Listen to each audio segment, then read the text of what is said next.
You are listening to the Tricorder Transmissions, episode 1. And now, here are Craig and Jeff.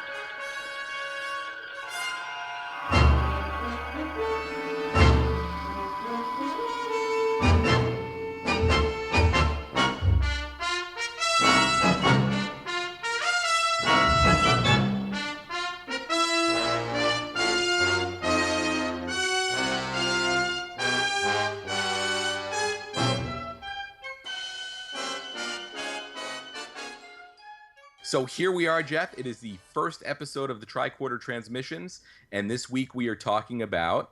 The Man Trap. Yes, the Man Trap. It is the first aired episode of Star Trek, the original series, and it's a pretty cool episode. Yeah, it first aired on September the 8th of 1966. We're going to be watching the remastered version, of course, which aired on September 29th of 2007. So almost 6 years ago. Yeah, and the interesting thing about the remastered run is they didn't release them in the order that they were originally broadcast. Yeah, that was a strange thing. I have to look that up. I've never really read up on the choice of running order for the remastered episodes. I'm wondering if they intended to only do a few, or they eventually planned on doing all of them, or they did them in popularity order, or what?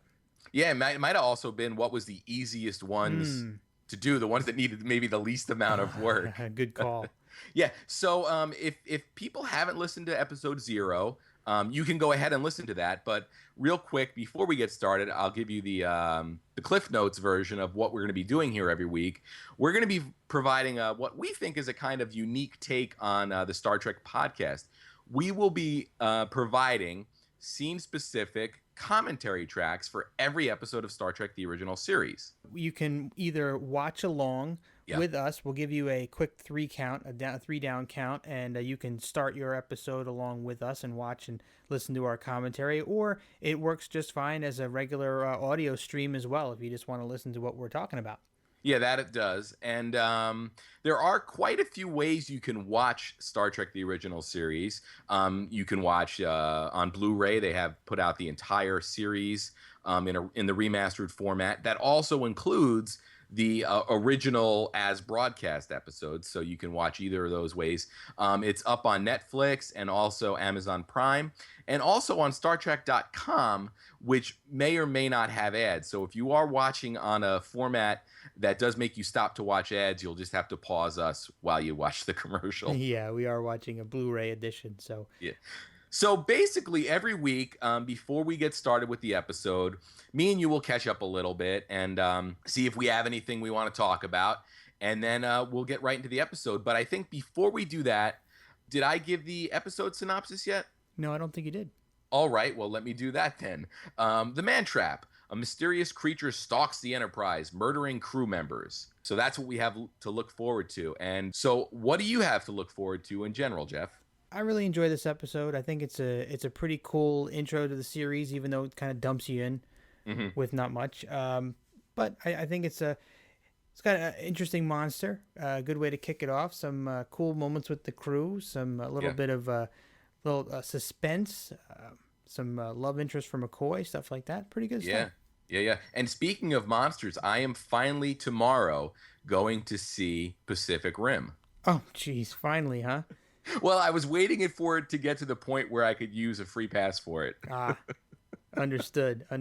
Yeah, I think we'll be skipping that one. Yeah, and you know what? I'm a big Godzilla fan. I know you are too. Yes, I am. And I got to tell you, I read very little about this movie, and it wasn't for lack of trying. It's just, I didn't really, see a lot of commercials for it. I'm not sure I ever saw a full trailer in the theater for it, so I don't really have much of an idea of what I'm going into, except that it's big monsters versus big man-made robots. Yeah, I think you've pretty much got it nailed down. I don't know. So I'm kind of looking forward to it. I mean, if I was anxiously awaiting it, I would have been there opening day and not waited until I could use a free pass. Yeah. But I'm sure we'll catch up next episode, and I could possibly tell you if it's worth seeing if we remember to talk about that. I'm sure we will. I think last weekend, I think both of us saw the Wolverine. Yes. Yeah, that turned out to be better than I had expected. Yeah, you know what? It was one of those things where anytime you go in and you see that it's the Fox version of a Marvel movie, you figure they're going to go very, very, sort of corny at points. And this movie was really kind of neat in the fact that it was kind of a little more subdued than some of the other Marvel movies. It had some really, really cool action scenes. It did. The ending got kind of cartoony. It did. And also, I think we both talked about this offline. It was about 20 minutes too long. Yeah, I think I don't want to spoil it for anybody who hasn't seen it since it is still in the theaters, but there seemed to be some dragging in the middle for me. There was a point where Wolverine and one of the other characters were kind of off by themselves for what seemed to be quite a long time, and it wasn't objectionable, but it did seem to drag out a little bit. But I thought the story felt more mature than a typical X-Men film, especially some of the other Origins films that had come out. Yeah. So I was very pleasantly surprised with how seriously the movie took itself. And it had some really great Asian culture in there. I thought that was wonderful that they really preserved a lot of the the culture, and they didn't kind of dumb anything down. Yeah, and it has that really, really great sort of midway through the credits scene as well. Yeah. Make sure you stay at least partway through the credits. So that's cool. And you know what? I got to tell you, this summer, I can't really remember a lot of movies that I was excited for. Yeah, me neither. Come to think of it, there was a couple that I wanted to see.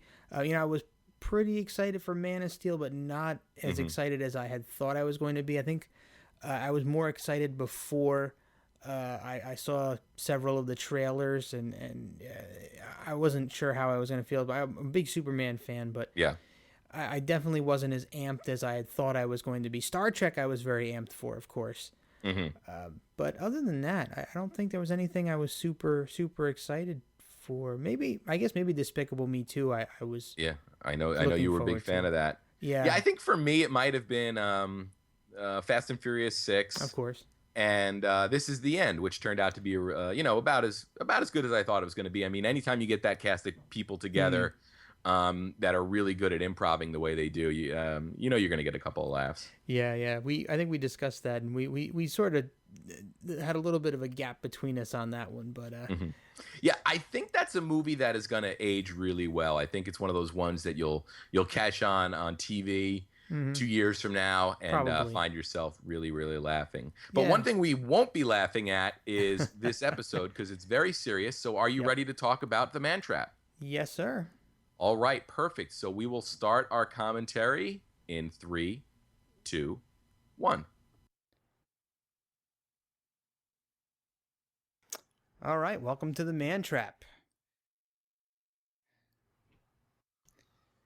Yeah, it's interesting. We get a captain's log, but then we get somebody else in the captain's chair. Yeah, the first official characters you see, any fan saw, was Spock and Uhura, and a random red shirt sitting at the Sulu position. And we have the captain and McCoy beaming down with a random blue shirt. Blue shirt. Yeah. Now, the interesting thing about this episode is I'm not sure how it flew in the 60s when it aired, but this was not the first episode filmed, even after the aborted pilot that was The Cage. Yep. So this was, I believe, 6th in the production order. Yeah, 5th or 6th. Yeah. One of the two. And for whatever reason, they decided to run it. It gives no introduction to the to the crew, what they're doing, who's who. I mean, I'd imagine nowadays you couldn't really lay this on an audience and expect the show to succeed. Yeah, probably not. Interestingly enough, the cast themselves, this was not one of their favorites, and they really didn't want to broadcast this one first, but the network actually chose this episode first because they wanted an episode that had some adventure to draw in an audience. They wanted something that wasn't completely set on the ship, as some of the other episodes were. So they opted for this episode first. So you had a taste of the science fiction, and you had a little monster action going on. Oh, yeah. So it was interesting. And this episode is also interesting from another standpoint, is they don't do a lot of romance in this series for McCoy. Yeah. So that kind of makes this an interesting angle for this episode. So what would viewers get from this as being the first episode, having no background on any of these characters? Yeah. You know, what would you walk away with this being the first episode? That you're going to see in a show every week where a lot of crew members die. Yeah, really. And the interesting, you got the bit here where McCoy sees her as a younger woman, but when the angle shifts and you see Kirk's perspective, she looks a bit older, like what her normal age would have been. Yeah, and then the crew member sees a blonde woman that he saw off on another planet on some shore leave. So this is our first indication that there's something not quite right going on here. Yeah, and you know, the crewman is being admonished. Random crewman X is being admonished by Kirk. Yeah. And McCoy and being sent off. Interesting though that he is in a blue shirt, and I don't think he winds up making it off the planet unscathed. No. One of the things I really like about this episode, not to get ahead of myself here, is sort of the playful nature of Kirk throughout the episode. Yeah. There are a handful of times, and I'm sure we'll point him out, where he smirks or he he tells a little joke, or he just seems a little bit more playful than he did as the series progressed. Yeah, he does. And it's funny because this, like we were saying before, this isn't the first episode that was filmed. So you would think that the Kirk character would have had a little bit of time to gel, and but maybe that just happens to be the way the script had been written in this first batch. And here we see our crewman X being lured away by the blonde bombshell from the other planet. And that brings us to our opening titles. And we do get the space, the final frontier monologue. The voyages of the Starship Enterprise. So you get the boilerplate. I guess this is really all a viewer would need to know, going into the series, but it still feels very, very weird as a first episode. It certainly does. I guess this is one of the things where you have to realize the politics that go on between the creators of a show and the network that the show is being broadcast on. So, Roddenberry had to make a few concessions to the network, and you'll see as the season goes on, there's some fairly major concessions he had to make to the network. So some of them had a fairly good impact on the show itself and the overall direction that certain characters were supposed to take.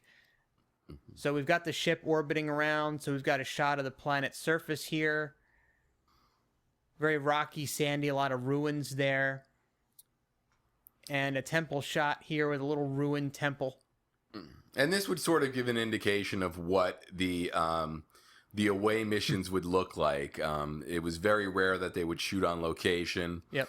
So this was, I guess, a viewer's first indication that, when they were on planet or on an away mission, that they would be on a set. Yeah, very few actual outdoor sets. These were all sort of kind of makeshift indoor sets. Some of them have been doctored up in the remastered editions as well, so they don't look exactly. We are watching the remastered edition of this episode, by the way. So things are a little bit prettied up in some places. Oh, here we have the Dr. Crater here. I always thought it was kind of funny. His name was Dr. Crater. Yeah. And he was examining these ancient ruins. I'm sure Dr. Crater examined a few craters while he was out there. Yeah, and he's demanding extra provisions of salt. They need salt. It's him and his wife are the only two people on planet, and salt is a requirement. Yeah, and it's a nice guise here, a nice active subterfuge, because it's pretty convincing if you're on an arid, hot planet, you would need that salt to help retain water. So it's pretty plausible that he may want this water. So, you might not think anything of it. Mm-hmm. But... And here we get a pretty cool sort of indication of what medicine is like in the future, that is Star Trek. You have McCoy using a combination of technology that we can't understand, with his tricorder and that scanner. But then he also will move along to just a tongue depressor to look at Dr. Crater's tonsils, I guess. And I think it's really cool because one thing that McCoy will do as the series goes on is, especially with some of the time travel episodes, is he'll talk about how primitive, medicine was at the particular date that they're at. But so it's kind of neat here to see the futuristic take on how a doctor might examine a patient, but also has sort of that classic, exam that we've all sort of been a part of as well. Yeah, I also like the fact that putting this in the frame of mind of being the first episode that people in the 60s saw. This was their first introduction to Star Trek. So they had no explanation as to what these medical devices were. They were just meant to accept that medicine had changed so much in the future that now we had here was the tongue depressor part. So medicine hasn't completely changed, but you still have a this alien looking box that we'll come to find out is a tricorder, and this other little scanner that I guess are working in tandem wirelessly. So we have the introduction of wireless technology. And here we see go. That crew member you were talking about, in fact, did not make it off planet. Nancy is there. Did she witness it? Is she just discovering him? The green pod pulled from his mouth. Of course, Monster Nancy has planted that in his mouth to make it look like something had poisoned him. Like he'd eaten a fruit or a berry or some kind of alien plant. Yeah, and now, of course, Dr. Crater himself is siding with his wife's estimation of what happened. Admonishing Kirk and McCoy for bringing down a crewman who obviously didn't know he wasn't supposed to eat the local flora. Shame on them. Yes.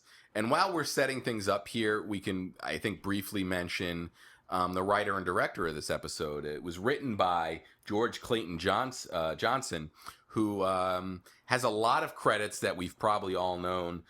He's co-writer of the novel Logan's Run, and he also wrote 8 different episodes of The Twilight Zone. So he was definitely kind of the go-to guy, it seems like, in the 60s for fantasy or science fiction. And, of course, he wrote this episode, which was the first aired episode of the series. He also wrote a story that was used for Alfred Hitchcock Presents.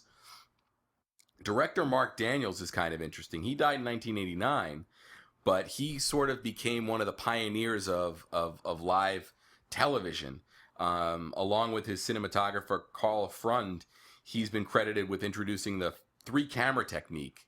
Prior to that, they were using 1 camera. Very cool. He directed a ton of TV shows in the 50s and 60s, including I Love Lucy, Hogan's Heroes, and he also directed dozens of episodes of Star Trek. Yeah. And he also wrote one of the animated series episodes that we'll talk about when we get to it. So very, very some cool.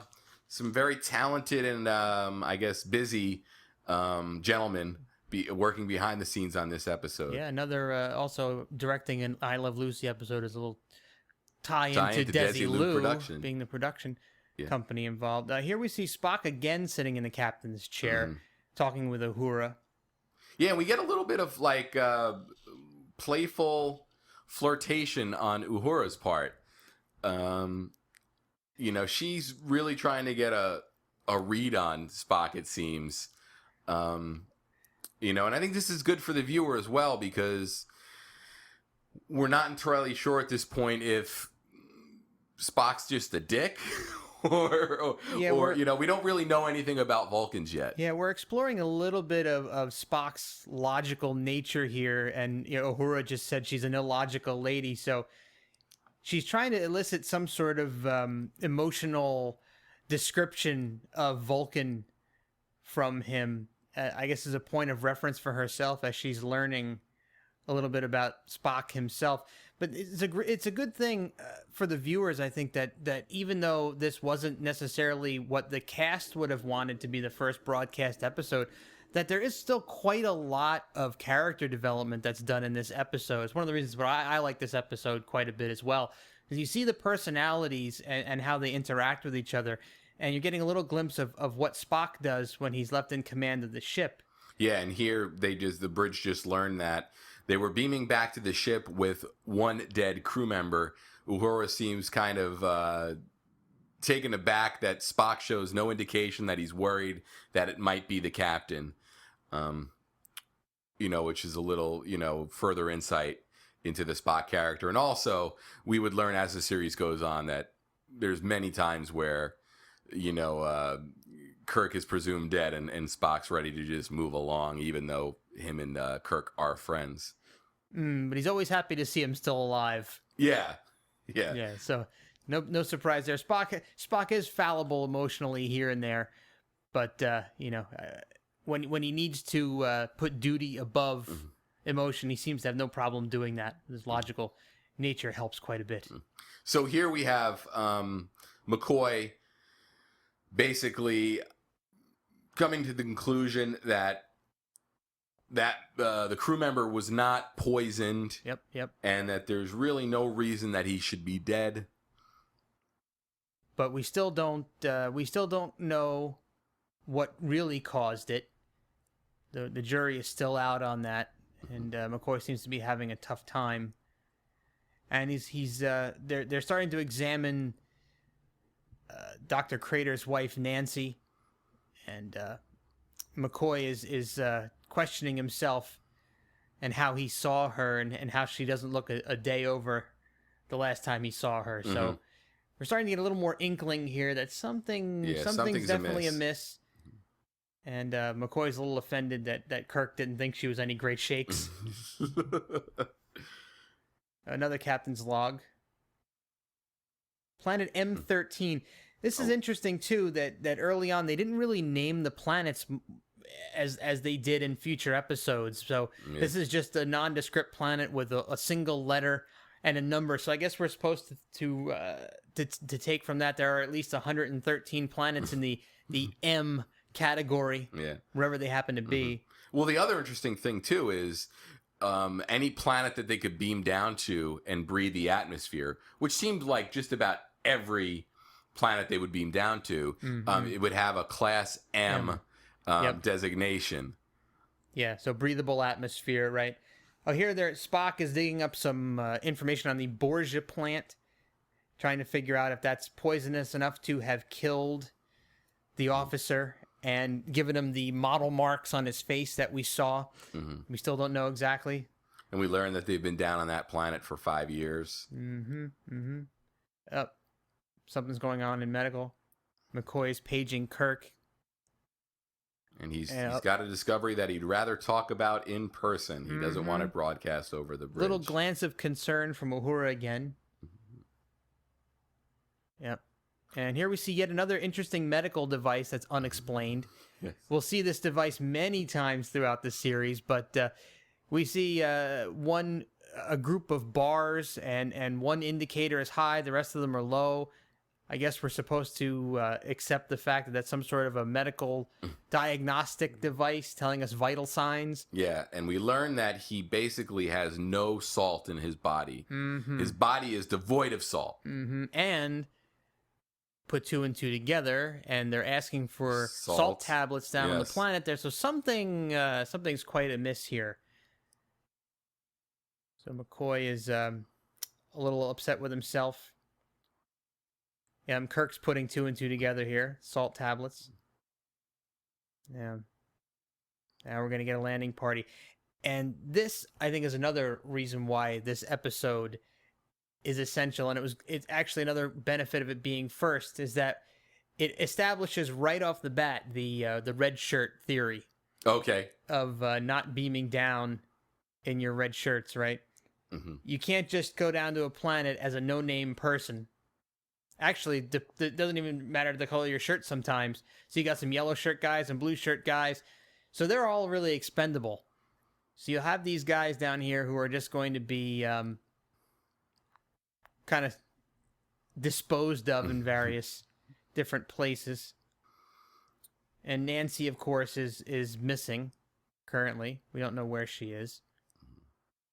And Crater just wants them out of there. Yeah, and it's just interesting here watching it. If you're watching it for the first time, you're kind of trying to figure out why Dr. Crater is being so deceptive. You know, as the episode unfolds, you know, in retrospect, you understand it, but it's really adds to sort of the suspense or the, you know, what the F is going on here, you know, feel of this episode, because if there was something going on, you'd think Dr. Crater would just come out and say it instead of dancing around it. And understandably, you'd think he'd want to protect his wife, but at the same time, if she was sick, you'd think he'd want her taken care of. True. But also, because they've been there for so long, maybe he's developed more of a hermit-like lifestyle and just doesn't take well to people coming in and asking him for things and wanting to examine him. And here we see an oddly shaped glass container with a few salt tablets in it. Kirk's going to check just to make sure they're actually salt tablets. Yeah, they started with 25 pounds. Pounds, baby. Pounds. And now they're reduced to what looks like what could probably fit in a Tic Tac container. Yeah, it's a shame. They must have... I guess you could try to extrapolate just how much the Nancy monster needs to survive. If they went through 25 pounds of salt and 4 or 5 Enterprise crew members in the span of an hour here. So she must be, and there's a lot of salt in the human body. So if she's taking every grain of salt out of your body, that's quite a bit. Yeah, I also think it might also be based on the monster probably has a fixed need. Like a base operating level, if you will. And here we discover our second dead crew member, and a third. I think as the series goes along, we might be able to track it, and he's trying to lure her out with some salt. He's luring her in with the salt. So now we definitely know there's something not right. Yeah, but this might with Nancy have the highest body count out of any episode I can think of. It's pretty high. I mean, not counting ships that blow up or anything like that. That obviously looks like a wall to me in the background there. That orange. I mean, it's a good disguise. I mean, if you just glance at it, you're not paying attention. It does kind of look like an orangey pink sky, but the more you stare at it. Yeah. And it's kind of neat in the sense that they didn't go out of control with the effects when they remastered these episodes. Yep. I know that very tasteful. Gene Roddenberry was always asking what more they could do to improve the original series. And here we notice that Nancy is now a shapeshifter. Yeah. So we've added another level of mystery. Yeah, I suppose that she needs to at least see. Does she need to make contact with someone to be able to assume their form? I don't think so, because I know that she takes quite a few forms, and we'll have to track whether she actually interacts with them or not. Yeah. But then she also takes random shapes later on when she sees Uhura. She takes the shape of that Swahili gentleman. Yeah. So maybe she doesn't even need to see somebody, and she can just kind of imagine a shape that she wants to take and take it. So now there's some serious concern that nobody knows where Nancy is. McCoy's really hot and kind of agitated that Kirk is saying, hey, we got to beam back up. We'll be able to scan for her when we get up to the ship, but get it together, man. We're on a mission here, and we have a crew to worry about. And I think you might be seeing, this is just a theory, but you might be seeing here, since Nancy has metamorphosized into Crewman Green and is witnessing McCoy's concern for her well-being, and she's finding herself less in need of Dr. Crater and more willing to forego being with him and transfer herself over to McCoy. as she becomes more of a motherly, caring figure to him very shortly here, and her concern is less about Crater himself. So she might have been looking for a way off the planet, maybe. I'm not sure about that one, but it could be, because she is the last of her kind, as we'll find out. This episode overall kind of reminds me of two things. Obviously, the movie Alien, which sort of has a people on a ship being pursued by an alien. Yeah. And also the movie The Thing. Either the John Carpenter version from the early 80s or the 50s version, The Thing from Another World. And here's our introduction to one of the greatest hairdos of 60s science fiction. Yes, Yeoman Rand. And you notice she's got salt right there, and she's... Yep. The interesting factoid about Yeoman Rand is that originally the vision for her character originally was to be more active in the series. She was actually supposed to be like a leading lady in the series and be Kirk's sort of love interest. But that was one of the concessions that Roddenberry had to make with Desilu. They wanted Kirk to be more of that space Casanova, James Bond type character where he's having love affairs with different women. So they wound up writing her out and excluding her from all of the things that she was originally supposed to be included in. So there's quite a few interviews with her where she expresses her displeasure at the change in direction of that character. Yeah, but you almost have to agree with the Desilu side of things in the sense that... Oh, absolutely do. You know, even as a character, you don't think Kirk would, as a captain, sort of allow himself to get emotionally invested with somebody on that level. And on his own ship under his own command as well. I think even regulation would probably forbid something like that. And here's our introduction to Sulu. Yeah, who at this point is just the ship's botanist. I mean, he's obviously not the helmsman. I was kind of wondering, do we ever see Sulu's garden again? You know, with the hand plant? Not that I can recall. Yeah, and it's funny, they have a whole debate on whether the plant's a he or a she, and quite interesting. Here's Sulu eating some vegetables and also some nondescript colored cubes. So this is not the first time we'll see strange food being consumed on the Enterprise. And here's Nancy / Crewman Green looking for... And he just happens to find his way into Sulu's garden.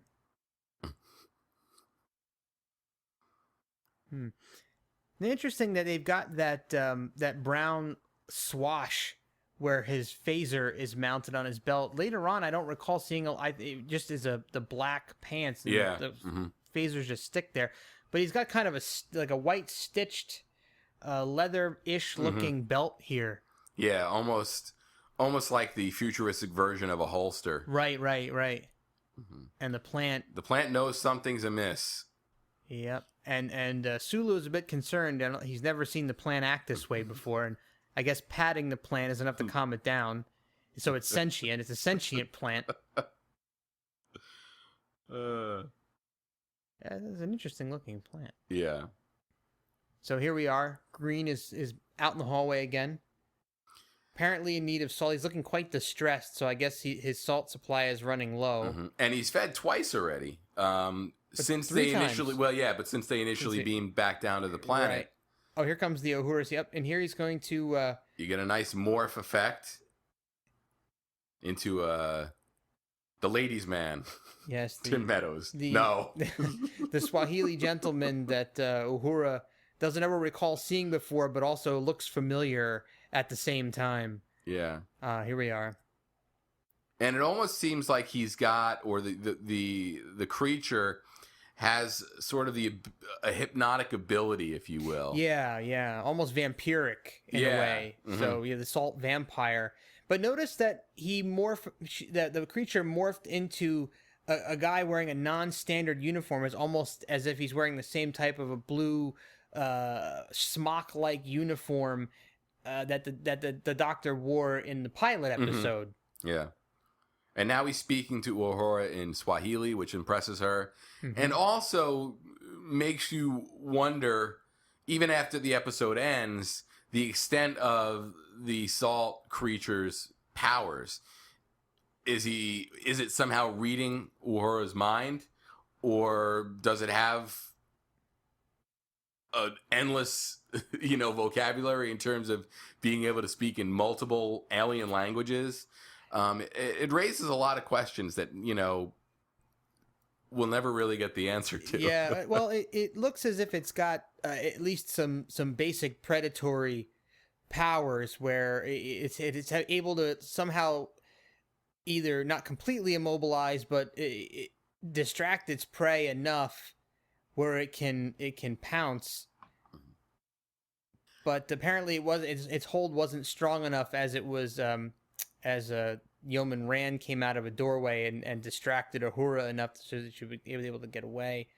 So here's another interesting factoid about this episode. I believe that this episode is the only time you ever get to see the interior of Dr. McCoy's quarters. Okay. So this is McCoy out of uniform, in bedclothes, I suppose, in his own quarters, where we'll see Nancy come in shortly. Yeah.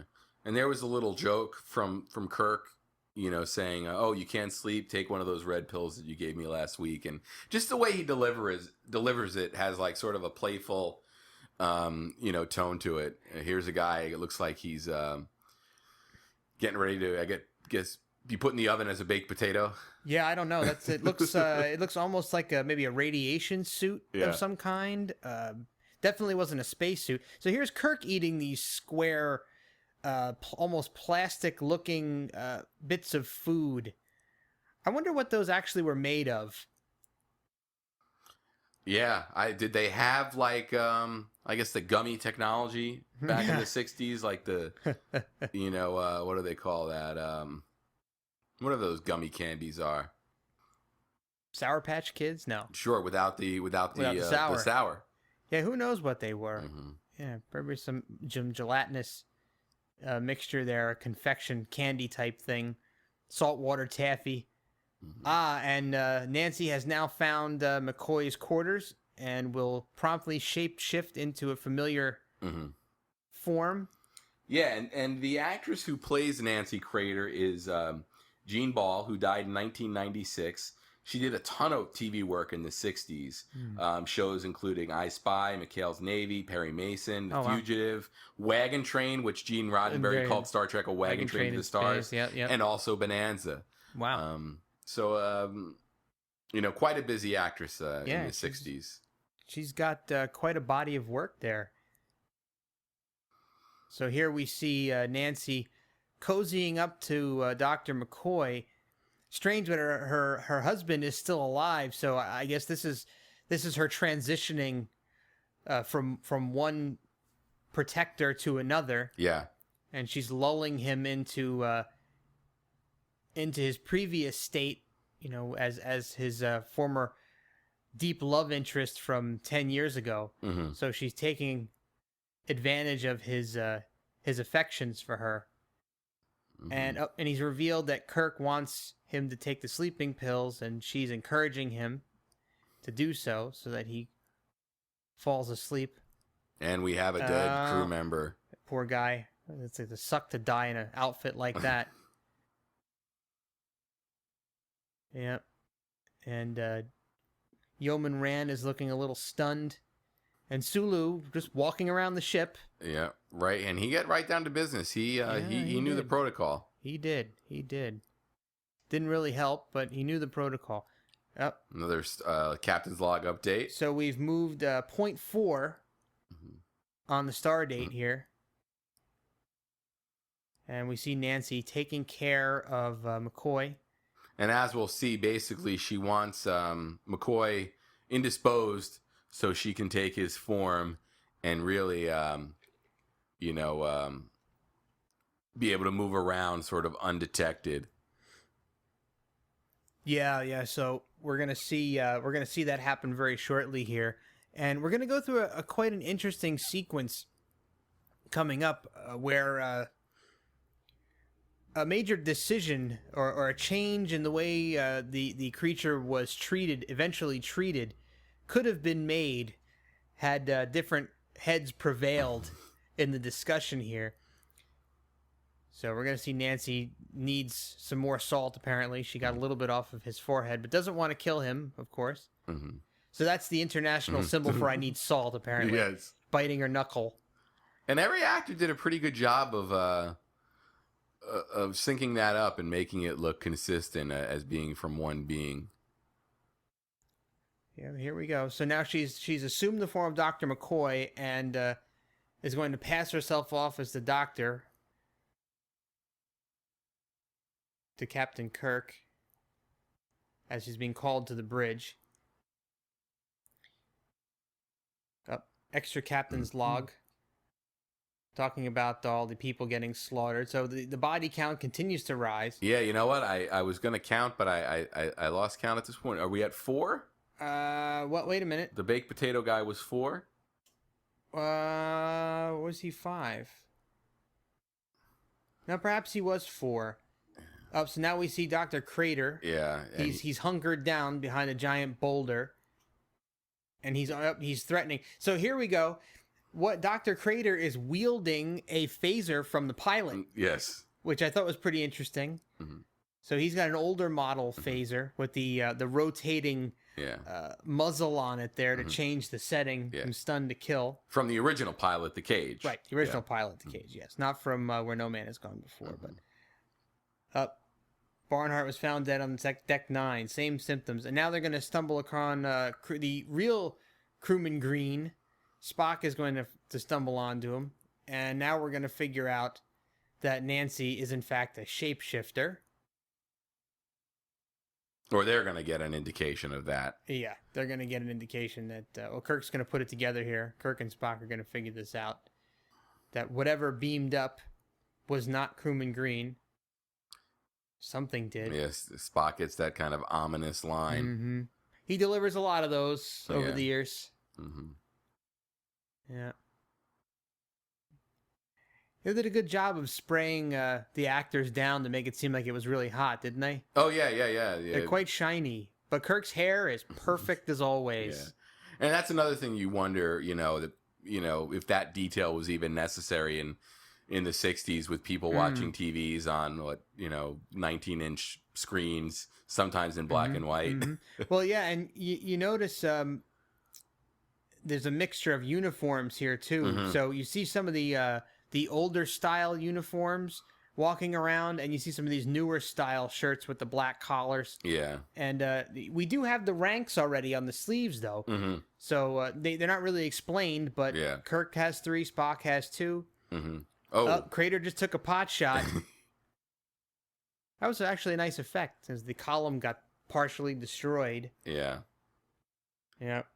And Crater seems a little off his rocker at this point. Yeah, and Spock's doing the military crawl. Mm-hmm. See, he's got a death wish. He doesn't care anymore. Yeah. But thankfully, the Star Trek technology, the phasers have different settings, and they have the stun setting, which will come in handy in a couple seconds. Oh, here. And Spock is asking why Kirk wants to risk his life for this. But they're gonna hatch a plan here, and Spock's gonna military crawl backwards again. So obviously, combat training taking effect there. Mm-hmm. And let's real quick talk about Professor Crater. Sure. Actor Alfred Ryder, who died in 1995. Over the course of his career, he starred in or appeared in over 100 TV shows. Wow. Including The Untouchables, Dr. Kildare, The Outer Limits, Wagon Train, Gunsmoke, The $6 Million Man, and Buck Rogers in the 25th Century. Wow, quite a bit of sci-fi there for Dr. Crater. Yeah, it almost seems like possibly after Star Trek, that was sort of the the role the agents would call him for that type of work. He is mostly known for the role of Professor Crater. Wow, interesting facts. I always find it fascinating how many actors and actresses did 1 or 2 episodes of this show and that show, and I always find it interesting back then how many actors would show up on shows that you would catch here and there, and you would kind of surprise you and say, hey, oh, I didn't realize this person was here, that person was there. It's pretty cool stuff. All right, so here we have Professor Crater's got, he's completely outmatched here. You've got two Starfleet officers who have been trained to basically disable threats, if you will. So that was a great crawl by Kirk. Yeah. I love that. That was great. And they're going to catch him in the crossfire here.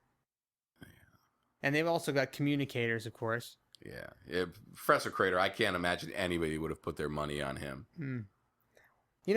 Thinking back on when this show was originally broadcast, and boom, some of this technology, some of this technology had to be mind blowing. Oh, sure. Communicators like that had to be, and those the phaser handguns. Mm-hmm. How cool is that? Yeah, and one interesting thing here is they really had the phaser on a very low stun setting because Crater was pretty much disabled for seconds. Yeah, and his voice got a little bit altered too in this scene. He's talking with a little bit of a filter on because he was dazed. Yeah, and getting back to the technology, it was interesting how you mentioned now when we watch this, the idea of a communicator isn't that far-fetched. We're sitting here with cell phones and smartphones, and we essentially have better technology in our pockets than they had in the future. Yeah, although we can't communicate over subspace frequencies yet. Not at least yet. Here on Earth. Not yet. Cellular frequencies, yes, but not cellular frequencies, but megahertz and gigahertz. But so now Crater's sort of giving us a hint as to what is going on. He tells a story about the buffalo and how it was slowly sort of its numbers were slowly whittled down. Mm-hmm. And it's interesting too that we hear that this is the last of its kind, and there's, despite Starfleet regulation, there's no onus to try to capture it and save it. It is suggested later that the creature could be peaceful if properly fed, but Kirk. But ultimately, Kirk wants it dead. Yeah, but ultimately, to what end? I mean, it doesn't seem like in its natural state it can really communicate. So you're constantly on a feeding schedule where you're just making sure it gets salt. They're in a tough spot here because you can't leave it behind on the planet because there's nobody on the planet. The thing will die. You can't really take it with you. Sure, you could. They've got a brig. They could lock that sucker up. Just throw some salt tablets in there every now and then. Yeah. Thankfully, as we see at the end of the episode, their hand is forced, and nobody has to make the hard decision as to what to do with it. Nobody's got to roll the hard six on this one. They just take them out in an epic fight scene. By the way, which I can't wait to talk about. So we get more captain's log. And, now everybody's fully aware that there is a creature loose on board. The ship's pretty much in almost lockdown except for security personnel. Yeah, we see the lighting has changed. It's very dramatic. We see McCoy finally starting to toss and turn a little there. Yeah, loaded up on those sleeping pills, meds, man. Yeah, and here's Dr. Crater and Monster McCoy, and they're discussing the creature and how they're going to try to catch it. Yeah, and it almost seems like Crater kind of realizes that it's McCoy. He, I think, having spent enough time with it, it just seemed to me like Crater sort of had an inkling, based on his mannerisms and the way he was talking. Kirk's going to ask him flat out in a minute or two here if he can identify the creature in any form. Which apparently he can. So, and here's the creature itself, basically pleading its case, and no one gives a damn. Yeah, they're like, yeah, shut up, we're gonna kill you. I mean, really, at this point, there are close to a half dozen crew members dead, which this show, as we talked about, really wasn't known for high body counts. No. So Kirk can't really take something like that lightly. And here we go. McCoy somehow seems to have a deep insight And Spock's calling him out on the intercom. He's the very interesting hypothesis you have there, Doctor. Yeah. Up. And the halls are sealed off. Here's Sulu on a screen here. Yeah. You almost have to wonder what the creature's end game was as well. Did it want to get off the Enterprise to a planet that was fully inhabited? You know, like, or was it just so blinded by its need for salt, it didn't care, and it figured, it'll take a while for me to exhaust the crew of the Enterprise. I guess you would have to try to follow it to its logical conclusion. I'm imagining if the creature is arguing that it's intelligent and that it can be reasoned with, and all it needs is food, that maybe the creature itself is suggesting that it would like to coexist, and maybe it would eventually find its way to another planet. But I don't know. I question whether or not the creature's actually evil. I think it's just trying to survive, man. Well, I think you have to sort of equate it to dealing with a person who's really, really severely strung out on drugs. You know, they'll say and do anything to get that next fix, and that's sort of how I see the salt, creature operating. Yeah. Well, here's Crater talking about how he almost killed it by saving. And here's Kirk telling him he's too noble, and the thing becomes the wife, lover, best friend, wise man. Fool, idle, slave. Yeah, I don't necessarily think that was the relationship that they had. But I think it was more of a cooperative relationship. Yeah, I think Kirk's a little too headstrong on this one. Yeah, but also you can sort of see Crater sort of developing this sort of Stockholm syndrome where, he of starts to sympathize with his captor, if you will.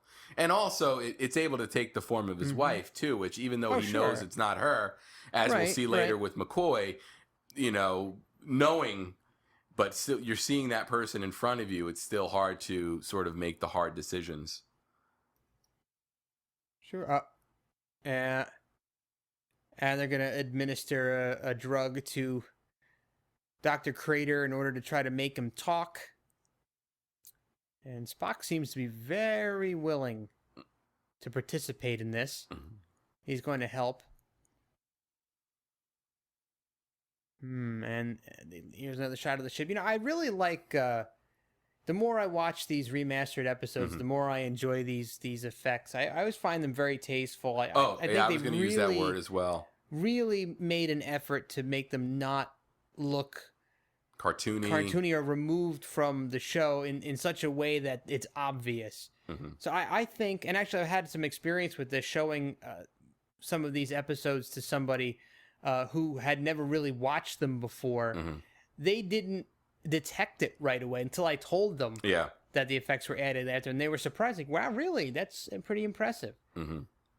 So up, and we see Crater himself is dead. Yeah, and Spock was attacked, and we learn that Spock's makeup is not the same as humans, so the creature was not able to drain him the way it did other people. Yeah, and we saw a little green blood on his forehead as well. So you get a lot of information in this show, this particular episode, about the characters. Up, and now here's Nancy pleading for help. She's basically waking McCoy up. He's in a confused state already, and she's saying they're trying to kill me. Yeah, and this scene to me makes the episode. I think you see a lot of great exchange between these characters, and you see the passion that McCoy has. You see how emotional and headstrong he can be, and you see Kirk taking the hard line here. Who gave the line of 4 crewmen. So, so I guess we have a four-man body count. Yeah, at some point our body count. Well, and Crater is 5 then. Oh, okay, yeah. So Crater's 5. Yeah. Well, I guess, he's not a crewman. So now Kirk is sort of taunting Nancy with the salt. Yeah, McCoy's not too happy about this. And he's trying to protect her. Yeah, McCoy can't let those feelings go. Yeah. Even if he doesn't want to believe the truth. Yep. And here, Kirk... I think this is a great scene to establish Kirk And a little fight between the Doctor and Kirk. And she's got the salt fix, and now she needs more. And I think this here is proof positive that she has some sort of a paralyzing ability. Yeah. Because she's got Kirk in a trance of some sort. Yep, and here comes Spock showing some motion. Yeah. They shoot it. Yeah, they're fighting over the tricorder. Bit of fighting. And Spock. Oh, here's a great double axe handles to the face. And a creature who can handle the strength of Spock is pretty tough. Yeah, and she just backhands him right into the wall. Boom. Yeah. And Spock really sells it. I mean, he's sitting there with his eyes open like, great stunt. Man. Is that Nancy? Then Bones can finally see that might not be who he thinks it is. And she's going back in for the kill. I think we're going to have a really good Shatner scream here in a second. Yeah. This is classic Shatner. And the creature finally reveals itself. With that gas mask-like visage. All that work to make that costume, and it gets about a minute of screen time. Yeah. And there's the suction cups, so now we know what makes those modeled. Here's the Shatner scream. And boom. And boom. Last of its kind. Done. Kirk really selling the injury to the face. Yep. Yeah. And this won't be the first time that Kirk almost dies. Turns back to Nancy. Back into Nancy. Oh, to give him the last twist of the knife. Now you really did it. Now you're going to have to live with this. Yeah, here's a big, big McCoy moment. Yep. He asks for forgiveness. And boom, does that's her it. in. And a great dramatic fall. I can see the chalk outline getting drawn right now. All right, and there it is in the salt form. Mm-hmm. So now, as this episode is winding down, I guess it's time to talk or discuss whether we think this is an essential episode in terms of, people are getting into Star Trek and whether this is an episode they need to watch. Yes. So, what's your take on how essential this episode is? Well, I think revisiting some of my comments that I made throughout the episode, I'm probably not going to come to much of a surprise to anybody that I consider this episode essential watching for a lot of reasons. One, first and foremost, number one, is there's a lot of great character development in this episode. There's a lot of great definition going on, at least for the major three characters, for the trinity of Kirk, Spock, and McCoy. You see this friendship here, especially at the end of this episode here. You see the three of them talking. Kirk's getting contemplative, so you're seeing a little more. He's not just a headstrong military guy. He also has a heart. Mm-hmm. So you see, McCoy has come to grips with what's happened. He's calmed down, but you've also seen how emotional and passionate he can get. Mm-hmm. And you've seen quite a bit of Spock. Mm-hmm. So you got a lot of good information about those three characters. And we noticed Sulu with the helms there, by the way. And Sulu is at the helm, so he's part-time botanist, part-time helmsman. Yeah. So, you also got a little bit of a taste of Uhura and her role on the show, and her personality, and you got a little bit of Sulu in there as well. So, what you're really missing was there was no appearance of Scotty in this episode. Yeah. But from a character development perspective, I think it's essential watching. Also, I think it's a good episode to watch for the creature. Mm-hmm. I think it's one of the memorable and iconic Star Trek creatures. Yeah. There's several more, but I think if you talk to Star Trek fans and ask them what some of their favorite costumes and creatures were, this would definitely be one of them. Yeah. And I think that about wraps it up as far as why I think it's essential, but I definitely think it's essential. Yeah, I don't really have to echo what you said. This is definitely an essential episode, in my opinion, just based on the character moments alone. And that brings us to the end of the episode. So we hope you enjoyed watching The Man Trap with us, and we will talk to you next time. Take it easy. Thanks for listening. You bleed too much, Crater. Too pure and noble. You saving the last of its kind, or has this become Crater's private heaven here on this planet? This thing becomes wife, lover, best friend, wise man, fool, idol, slave. Isn't a bad life to have everyone in the universe at your beck and call. And you win all the arguments.